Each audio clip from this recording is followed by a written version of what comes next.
مسیح کے بابرکت اور جلالی نام میں آپ سب کو سلام۔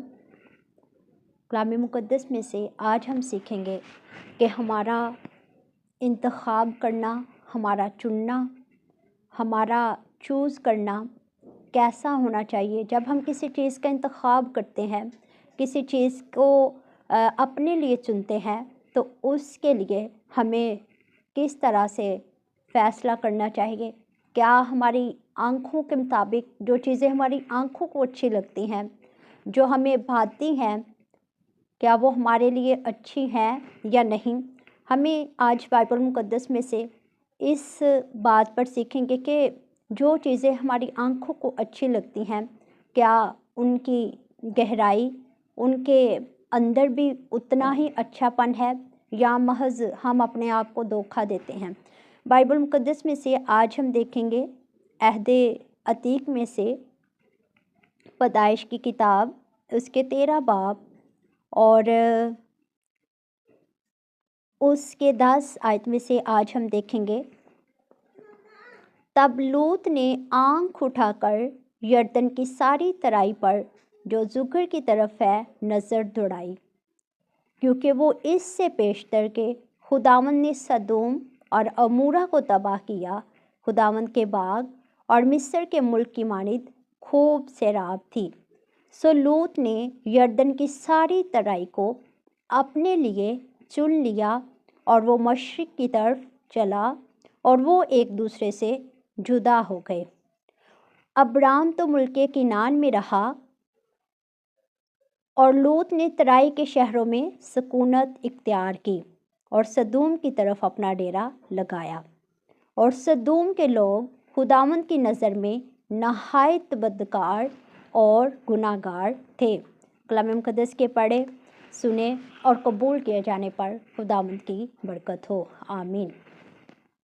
میرے عزیزو، جیسا کہ آج ہم نے کلام مقدس میں سے جو آیتیں مقدسہ تلاوت کی ہیں، ان میں ہم نے دیکھا کہ کیسے لوط نے نظر دوڑائی، کیسے اس نے اپنے لیے ترائی کے علاقہ کو، جو اچھا سبزہ اگاتی تھی، جو اچھی معلوم ہوتی تھی، اس زمین کو اپنے لیے چنا، اس چیز کا انتخاب اپنے لیے کیا، برعکس اس کے کہ وہ وہاں کے لوگوں کے رہن سہن کو دیکھتا، وہاں کے لوگوں کے طور طریقوں کو سمجھتا، وہاں کے لوگوں کی جو خدا کو جاننے، خدا کے ساتھ چلنے کی بابت وہ تحقیق کرتا، لیکن مقدس لوط نے ان سب باتوں پر نظر نہ کی۔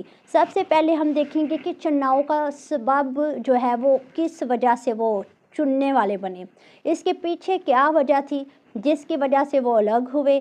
جب ہم دیکھتے ہیں خدا نے باپ ابراہیم کو چنا، تو خدا نے ان سے بولا کہ تو اپنے ناطے داروں کو چھوڑ کر، اپنے وطن کو چھوڑ کر اس ملک میں جا جہاں میں تجھے لے کر جاؤں گا، میں تجھے ایک بڑی قوم بناؤں گا اور تجھ سے قوموں کے جتھے پیدا ہوں گے، اور تو روح زمین پر تیری مانند نہ تو کوئی ہوگا جسے میں برومند کروں۔ اور اس وجہ سے وہ اس وعدہ کو، اس کلام کی باتوں پر دھیان کرتے ہوئے، خدا پر ایمان لاتے ہوئے اپنے ناطے دار چھوڑتے ہیں، رشتہ دار چھوڑتے ہیں، ماں باپ چھوڑتے ہیں، اپنی جائے پیدائش چھوڑتے ہیں، اپنا گھرانہ چھوڑتے ہیں اور اپنے ملک سے خدا کے اوپر ایمان رکھتے ہوئے نکل پڑتے ہیں۔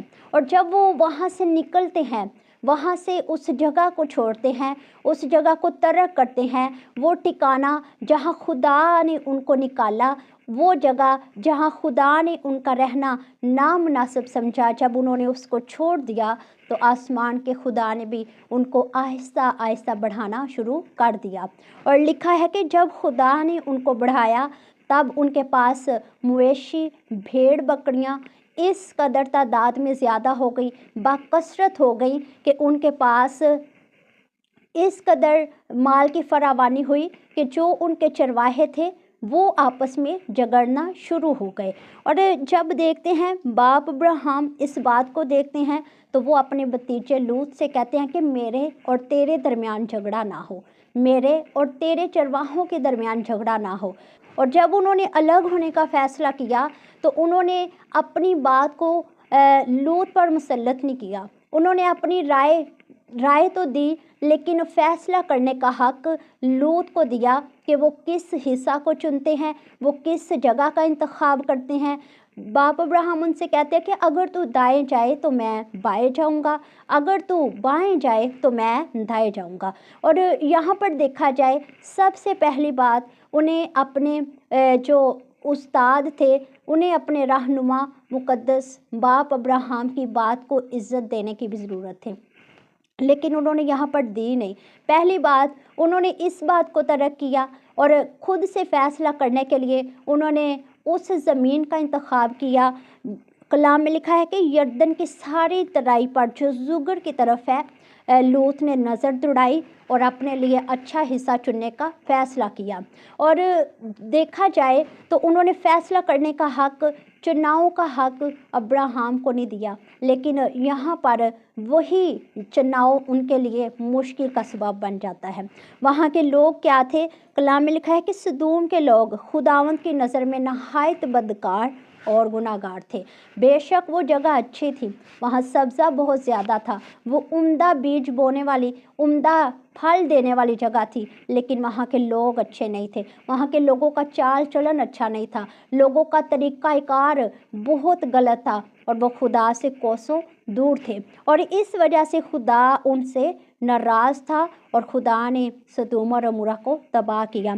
और जब देखते हैं मुकद्दस इब्राहिम जो अपनी नज़रों के मुताबिक अच्छी जगह का इंतखाब नहीं करते, बल्कि जो खुदा ने उनकी ज़िंदगी में रखा उसे बखुशी कबूल किया, तो वही जगह उनके लिए बाबरकत बन गई।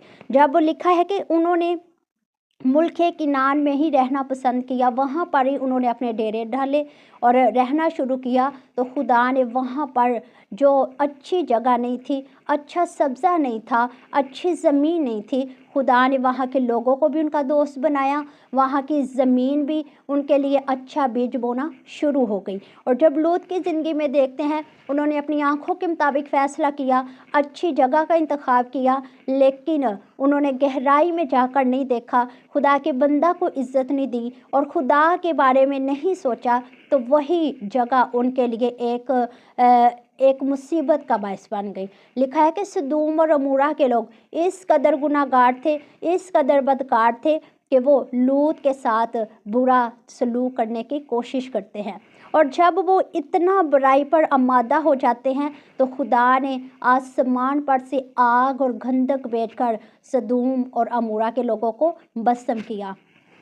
आज हमें इस बात पर सीखना है कि हमारा चुनाव, हमारा इंतखाब करना, हमारा चीज़ों को सिलेक्ट करने का तरीका हमेशा अच्छा होना चाहिए। खूबसूरत नज़र आने वाली चीज़ों पर नज़र ना करें, हमेशा उन चीज़ों पर नज़र न दौड़ाएं जो हमारी आंखों को खुशनुमा लगती हैं, जो हमें अच्छी लगती हैं। जब हम देखते हैं कि आदम और हवा जब गुनाह में पड़े, जब उनकी ज़िंदगी में आजमाइश आई, जब खुदा उनसे नाराज़ हुआ, तब उन्होंने भी क्या किया? अपनी आंखों के मुताबिक फ़ैसला किया। लिखा है कि वो फल बड़ा खुशनुमा नज़र आया उन्हें, और हवा जो है वो उस फल की वजह से बहक गई और इब्लीस के झांसे में आकर वो खुदा के नाफरमान बन गए। तो आज हमें ज़रूरत है कि हम अच्छा इंतखाब करने वाले बने, ताकि खुदा की नज़र में मकबूल ठहर सकें। और बाइबल मुक़द्दस में बेशुमार ऐसे वाक़यात हैं जिन ज़िंदगियों ने चुनाव किया, अच्छी राह का, खुदा का, अच्छी राहों को अपनाया, उसके आइन पर ध्यान किया, खुदा की बारगाह इलाही में अपने आप को जो है वो अच्छा रास्ता इख्तियार करने के लिए उन्होंने पेश किया। आज बाइबल मुक़द्दस उनके दर्जात इतने ज़्यादा बुलंद फरमाती है कि उनकी मानित रोहे ज़मीन पर कोई आदमी नहीं है। और बाप अब्राहम के बारे में देखा जाए तो खुदा ने वादा के फरजंद उनके सुल्ब से पैदा किए, और रोहे ज़मीन पर उनके मानिद कोई दूसरा नहीं, और आज तक उनके मानिद ईमानदारों का बाप कोई भी नहीं है। जब हम बाइबल मुक़द्दस में से रूत की ज़िंदगी पर गौर करते हैं, तो रूत जो है वो एक मुआबी औरत थी, गैर खुदा को मानने वाली, बुत परस्त घराने से ताल्लुक़ रखने वाली, लेकिन जब वो कौम बनी इसराइल के एक मर्द से शादी करती है, तो शादी करने के बाद वो वहाँ के लोगों को अपनाती है, वहाँ के खुदा को कबूल करती है और अपनी ज़िंदगी में खुदा का इंतखाब करती है, तो वही इंतखाब उसकी ज़िंदगी में खुशहाली का बायस बन गया। लिखा है कि जब उसने पहले शादी की तो उसका शौहर जो है वो वफ़ात पा जाता है, लेकिन वो अपनी सास का, अपनी उस माँ का साथ नहीं छोड़ती जो उसके ससुरालियों में थी। और जब उसने इस बात को चुना और इतनी खूबसूरत बात उसने अपनी सास से कही कि तेरे लोग मेरे लोग, तेरा खुदा मेरा खुदा, यानी कि वहाँ पर उसने ना सिर्फ लोगों का चुनाव किया बल्कि सबसे बड़ी बात उसने इस्राएल के ज़िंदा खुदा को चुना है। आज हमें भी अच्छा रास्ता इख्तियार करने की ज़रूरत है, अच्छा चुनाव करने की ज़रूरत है, खुदा के साथ जुड़ने की ज़रूरत है। कभी भी जो चीज़ें हमारी आँखों को भाती हैं, जो चीज़ें हमें अच्छी लगती हैं, पहले हमें उनकी गहराई में देखना है। बाइबल मुक़द्दस में लिखा है कि एक ऐसा रास्ता भी है जो हमें खुशनुमा मालूम होता है, लेकिन उसकी गहराइयों में क्या है? मौत है। तो इसलिए ज़रूरी है कि हम मौत की जानिब जाने वाले रास्तों का इंतखाब ना करें, बल्कि सोच समझ कर, परख कर खुदा की राहों का इंतखाब करें।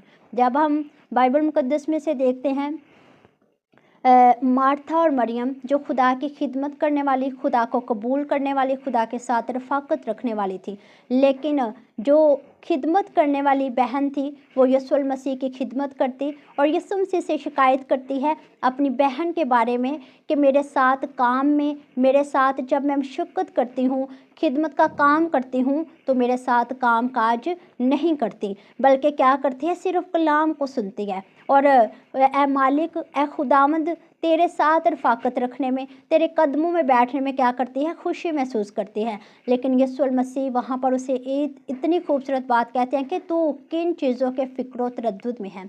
मरियम ने वो हिस्सा चुना है जो उसे कभी छीना ना जाएगा। सो आज हमें भी अच्छा हिस्सा चुनने की ज़रूरत है जो हमसे कभी छीना ना जाए, जिससे हम कभी दस्तबरदार ना हो सके।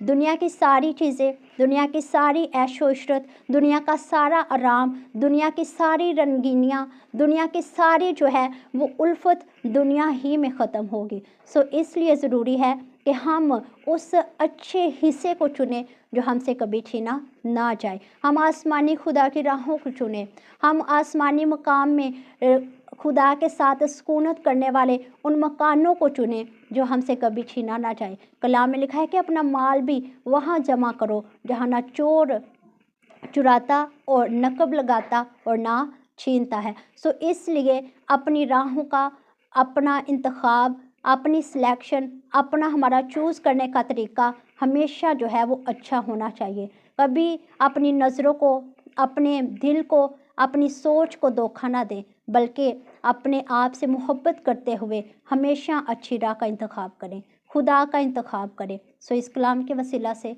खुदा मुझे और आप सबको अमल करने की तौफीक अता फरमाए। आमीन।